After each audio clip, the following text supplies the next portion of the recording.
$2 billion जो है वो इंशाअल्लाह इस जुमे से रिफ्लेक्ट होंगे और ये स्टेट बैंक के रिजर्व्स में शामिल हो जाएंगे।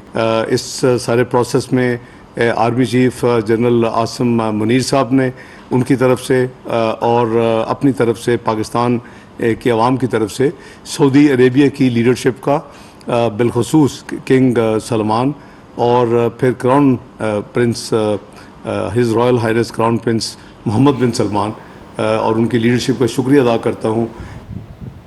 IMF के राजी होने और पाकिस्तान को स्टैंड बाय अरेंजमेंट के साथ ही यानी $3 अरब की कमिटमेंट के साथ ही जो बैरूनी फाइनेंसिंग है उसके दरवाजे खुलना शुरू हो गए हैं। सऊदी अरेबिया से $2 अरब आना, पाकिस्तान स्टॉक एक्सचेंज का बेहतर रुझान दिखाना और उसके साथ साथ जो दीगर इंडिकेटर्स हैं, इकोनॉमिक इंडिकेटर्स हैं, यानी जो एक्सटर्नल अकाउंट्स का मामला है वो भी खासी हद तक अब बेहतर होता हुआ दिखाई दे रहा है। इसी मामले पर बात करेंगे। सबसे पहले माहिर इक्तिसादी अमूर डॉक्टर खाकान नजीब साहब ने भी ज्वाइन किया है। डॉक्टर साहब बहुत बहुत शुक्रिया आपके वक्त के लिए। डॉक्टर साहब सबसे पहले तो ये जो 3 अच्छी खबरें आज माशी मैदान से आई हैं, आपकी नज़र में ये जुज़ वक्ती है या कुल वक्ती? तो ये बहुत अच्छा सवाल है। पहले तो याद रखिए कि इन सब का ताल्लुक सिर्फ एक ही चीज़ से है कि पाकिस्तान इस वक्त एक डॉलर लिक्विडिटी क्रंच में था। उसका सिर्फ एक ही हल है जो इंटरनेशनल आर्किटेक्चर में है और वो IMF के साथ रहना है। नवंबर से आज मैं आपसे बात कर रहा हूँ, जुलाई 2023 हो गई है, यानी कि नवंबर 22 से हमें मतलब तकरीबन 8 माह हो गए हैं। हम IMF को उस तरह यूज़ नहीं कर सके। जिस दिन आपने स्टाफ लेवल एग्रीमेंट किया है IMF के साथ, तो फिच ने आपकी रेटिंग को अपग्रेड किया। आपको सऊदी अरेबिया, नवंबर से हम सुन रहे थे कि पैसे आ रहे हैं, आपके पैसे कंफर्म हो गए और ये देखिए आपकी सारी जो मार्केट्स हैं उन्होंने पॉजिटिवली रिएक्ट किया। आपकी स्टॉक मार्केट जो है वो बढ़ी। आपके जो बॉन्ड्स की कीमत है जो बहुत नीचे चली गई थी, यानी कि $1 का बॉन्ड कहीं 35-40 सेंट्स में ट्रेड हो रहा था, वो वापस 70 सेंट पे आया। आपके जो रुपए की कदर है वो कम से कम जो स्लाइड हो रही थी वो रुक गई।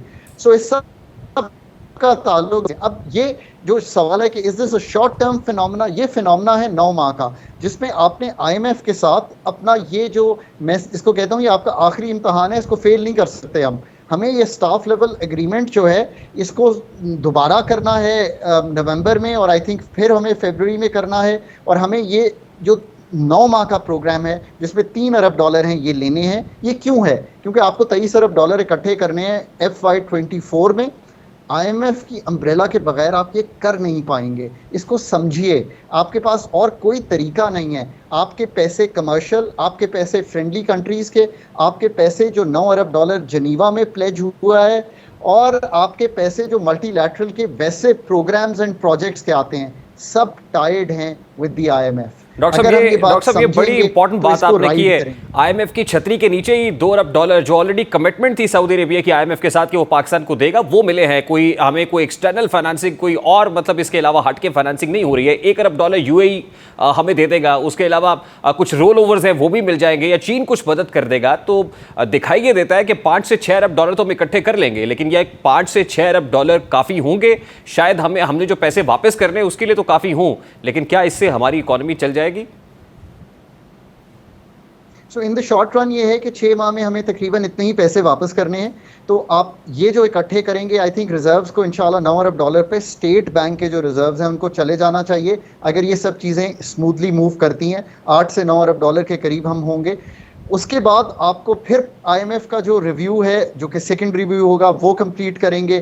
फिर आप अपने जो रीप्रोफाइलिंग बाकी पैसे और फिर आप असल काम पे भी तो शुरू करेंगे ना। आप डेट की रीप्रोफाइलिंग करेंगे, अपनी जो एक्सटर्नल डेट की है, जिसमें आपके जो बहुत से मेरा ख्याल है $12-13 अरब जो है वो तो हमें फ्रेंडली कंट्रीज़ का रीप्रोफाइल करवाना है इस साल में। फिर उसके बाद आप असल काम की तरफ आएंगे कि ये जो अभी आपकी फ़ंड फैसिलिटी है ये अगले 3 साल के लिए तो नहीं चलनी। ये पाकिस्तान का प्रोग्राम है, इसको सपोर्ट और एड कर रही है एक फैसिलिटी जिसको शॉर्ट टर्म में स्टैंड बाय कहते हैं और लॉन्ग टर्म में उसको एक्सटेंडेड फंड फैसिलिटी कहते हैं। मैं पूरी कौम से फिर ये कहता हूँ कि पाकिस्तान का कोई राह फरार नहीं है IMF से। There is no plan B, there is only one plan and that is the one we are getting into.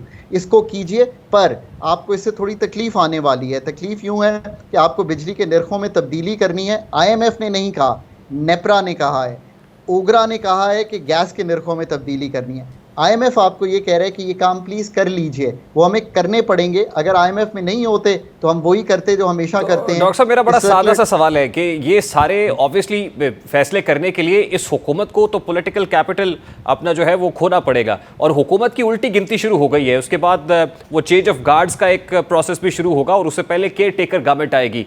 आपको नहीं लगता कि इस वक्त जो इकोनॉमिक इंडिकेटर्स बड़े पॉजिटिव नजर आ रहे हैं, स्टॉक एक्सचेंज में बेहतरी नजर आ रही है, मार्केट सेंटिमेंट बड़ा पॉजिटिव नजर आ रहा है, ये अभी की हुकूमत के लिए बहुत ज़रूरी भी है? जैसी हुकूमत चेंज होगी तो जब केयर टेकर सेटअप आएगा तो उस वक्त तमाम तर जो मुश्किल फैसले हैं उनको करना पड़ेगा, और ऑब्वियसली उनका कोई पॉलिटिकल कैपिटल भी ऐसा नहीं है जो उनको खोना होगा, तो वो ये मुश्किल फैसले करेंगे और फिर ये जो इकोनॉमिक इंडिकेटर्स फिल वक्त बड़े पॉजिटिव है वो फिर नेगेटिव होना शुरू हो जाएगा।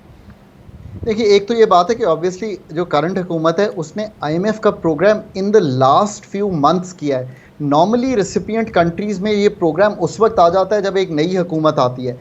पाकिस्तान में भी ये होता रहा है। सो इन्होंने अपना वो उस टाइम पे पॉलिटिकल कैपिटल यूज़ किए। अब उसको गेन करने के लिए थोड़ी सी इन्फ्लेशन बेहतर हो, थोड़े से रिजर्व्स बेहतर हों, थोड़ी सी सप्लाईज बेहतर हों मुल्क में, थोड़े रिजर्व्स बिल्डअप करें, थोड़ा इस्तेहकाम आए, जिसको हम कहते हैं मैक्रो, थोड़ी सी जो स्टेबिलिटी है वो दिखाई देना शुरू हो नंबर्स में, चाहे शॉर्ट लिव्ड हो। पर ये फैसले जो दो मैंने आपके सामने रखे हैं ये तो करने पड़ेंगे। ये चाहते हुए कर दें या आने वाले केयर टेकर्स कर दें, आई थिंक ये IMF के साथ लार्जली अग्रीड हैं। और ये भी याद रखिए कि ये 1 जुलाई से इनको हमें ऑपरेशनलाइज करना है, चाहे जाके अगस्त में करें पर ये ऑपरेशनलाइज, बिकॉज ये साइकिल है हमारा जो वो चलता ही FY23 जब ख़त्म हुआ है FY24 जुलाई से चलता है। ये अभी हमें इसलिए बर्दाश्त करना पड़ेगा कि हम अपने जो कलीदी काम है एनर्जी सेक्टर में वो नहीं कर पा रहे। हम एनर्जी सेक्टर की एफिशिएंसीज नहीं ठीक कर पा रहे, हम IPP से रीनिगोशिएट नहीं कर पा रहे, मतलब बहुत काम है करने वाले। डॉक्टर साहब, लास्टली एंड वेरी क्विकली बता दीजिएगा, जो इंटरेस्ट रेट इस वक्त बहुत ज़्यादा हाई है वो आपको कम होता हुआ दिखाई दे रहा है आने वाले चंद रोज में? I think we are at the peak of the inflation. ये दुनिया भर में मैं ये कहता हूँ, ये मैं पाकिस्तान नहीं, मैं I work with fund managers across the world. Central banks ने जितनी टाइटनिंग करनी थी वो पीक ऑफ द साइकिल पे हैं, पाकिस्तान में भी पीक ऑफ द साइकिल पे हैं। And I think we reached the peak. As inflation tames in the coming 6 months we should see some better. बहुत बहुत शुक्रिया। डॉक्टर खाकान नजीब हमारे साथ मौजूद थे। इन इकोनॉमिक कंडीशंस में कारोबारी बरादरी का जो एतमाद है वो किस हद तक बहाल हुआ है? इस वक्त चेयरमैन 5th पिलर एसोसिएशन कारोबारी शख्सियत आबिद अली भट्ट साहब ने भी ज्वाइन किया है। अस्सलाम वालेकुम भट्ट साहब, बहुत बहुत शुक्रिया आपके वक्त के लिए। सबसे पहले तो ये कहिएगा कि Pakistan stock exchange is one of the indicators of Pakistan economy, या एक बैरोमीटर जरूर है। आप पाकिस्तान स्टॉक एक्सचेंज में जब नंबर्स बहुत अच्छे हैं तो क्या समझा जाए कि कैपिटल मार्केट के अंदर इन्वेस्टर्स का एतमाद बढ़ रहा है या रीगेन हुआ है? देखें जी, कैपिटल मार्केट में जो इंटरेस्ट बढ़ता है गिरता भी इसी तरह है। एक खबर से ऊपर चला जाता है और एक खबर से सीधा नीचे चला जाता है।